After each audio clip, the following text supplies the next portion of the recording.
everyone, and welcome back. So today we'll be talking about loops. So as a very basic level of programming, you might be familiar with loops as well. So today we'll be looking into loops in Kotlin. So let's create a new RPL for this, and now let's just jump in. Okay, so basically a loop is a continuous operation that you can do, and there are different ways of using loops. We will start with the very first one, using it with a list. So let's say we have a list and saying list of A, B, C, C, D, E,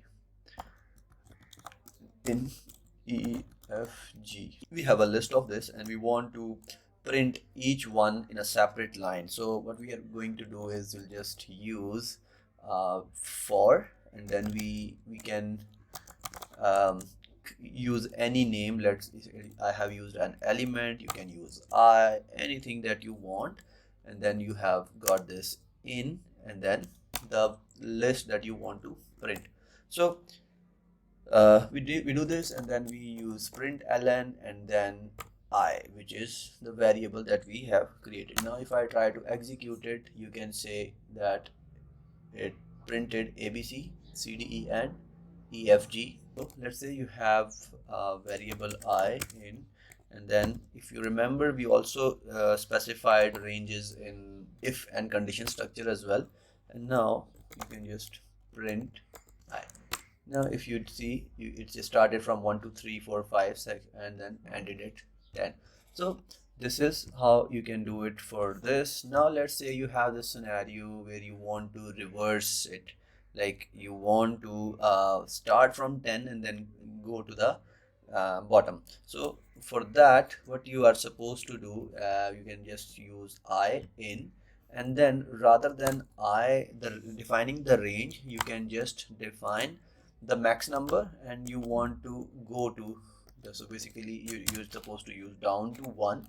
And now if you print it, you see you get it in a descending order. So this is how you can do it for descending order. And the next thing is, let's say if you want to, normally it's just incrementing 1, but what if you want to like add more increments to that? So let's say I have this I in, and let's define a range from 1 to 10. Now if you want to have multiple increments, what you can do is you can just add step and then the number you want. Let's say we use 2, and then we print the I over here. So now it will print add 2 numbers each time. For 1, then added to 3, then added to 5, and so on. So this is how you can just increment the numbers as well. And one more thing for Kotlin is, like, you can also use it with character. So let's say if you have a I and you want to start from A and you want to go to maybe F.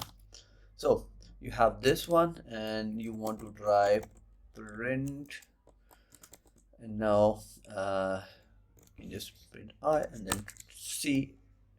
You can see that it also work with the characters for this. So basically it just started from A and it went till F. So this is how you can use loops, for loops, for different purposes. And then we have very normal loops where you can see if we have this value which is 0, and now we want to use a while. So will be basically very simple, will be is less than 50. Let's say we can just print B, and then we want to increment the B++.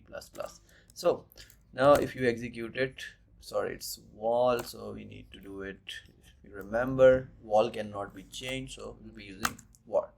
Now you can see it just started from 0 and it went until 49. So this is how you can do for a while loop, and then you can also use a do while operators for this.